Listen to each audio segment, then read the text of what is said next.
Bom dia, pessoal. Tô com um Palio. Qual ano, meu irmão? 2010 1.0 motor falho. O cliente chegou aqui com reclamação que tava pegando a caixa de roda no pneu, a roda traseira. A gente trocou a mola porque a mesma tava cansada, né? Entre as espirais. E o pneu realmente estava marcando. Deixa eu mostrar aqui a marca anterior. Aqui, tá vendo? Tava pegando. Aqui eu aconselhei a trocar o amortecedor e tal, mas quem dá altura no carro é a mola. O amortecedor, a função dele é evitar os impactos e também ajudar nas curvas, entendeu? E nesse carro tem uns calços que a gente bota, e também já vem de fábrica, dele tá já bem com um maior desgaste, né?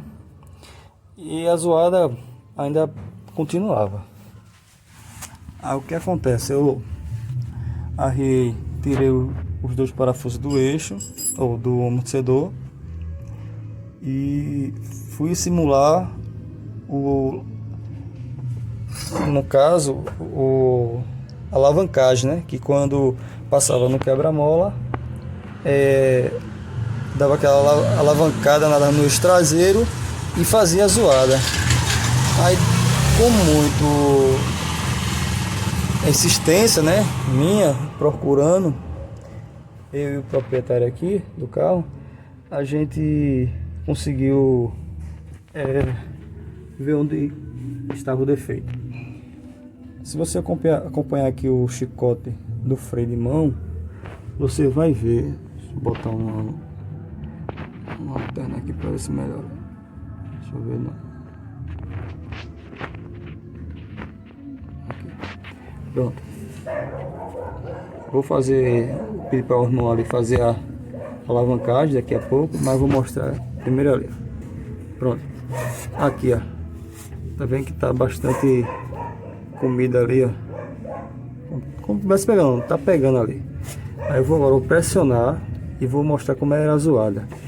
E era bem mais alto. Daqui só vai fazer uma pequena demonstração. Você aí, irmão, levanta. Olha, tá vendo? Escutou a zoada? Essa zoada. Tá? Aí quando eu afasto, tá vendo? Pronto, a zoada parou. Quer dizer, era bem mais alto, era bem mais alto quando se estava carregado com uma pessoa ou 3 pessoas. Eu também estava carregando alguma feira, a zoada era bem mais alta, dava a entender realmente que era o pneu pegando na caixa de roda, né? Vamos finalizar o serviço aqui.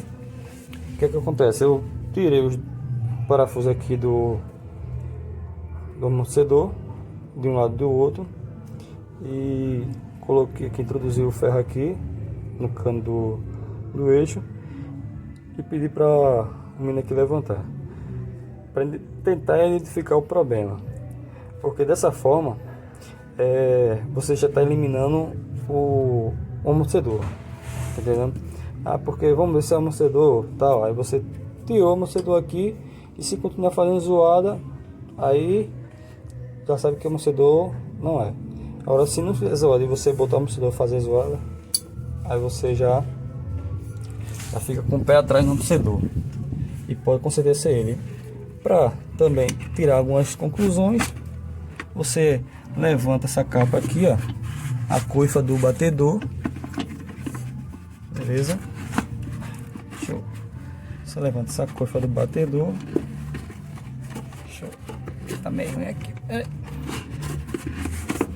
Pronto. Levantou, verificou se tem algum vazamento aqui, não tem. Você tá tranquilo. É o que? Você vai fazer uma observação visual que pode também lhe ajudar em algum diagnóstico. Outra. Aqui eu já troquei a mola, né? Porque ela tava você vê mesmo. Essa bicha, se você for tirar aqui, ela tá sem pressão nenhuma, mas se for para tirar, ela tem dificuldade. Mas se você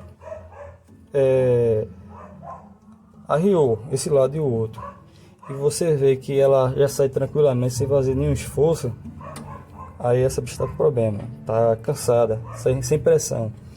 Aí você já vê a diferença aqui, ó, quando você botar aqui, ó, para verificar a distância, o tamanho, sei lá.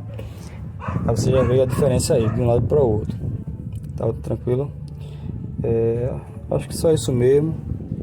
Fica aí uma dica para quem tá passando por esse problema de uma zoada e às vezes quer resolver em casa, que dá para resolver. Agora só ter uma atenção para não se machucar, porque tem que fazer um pega. Estou fazendo aqui na minha casa.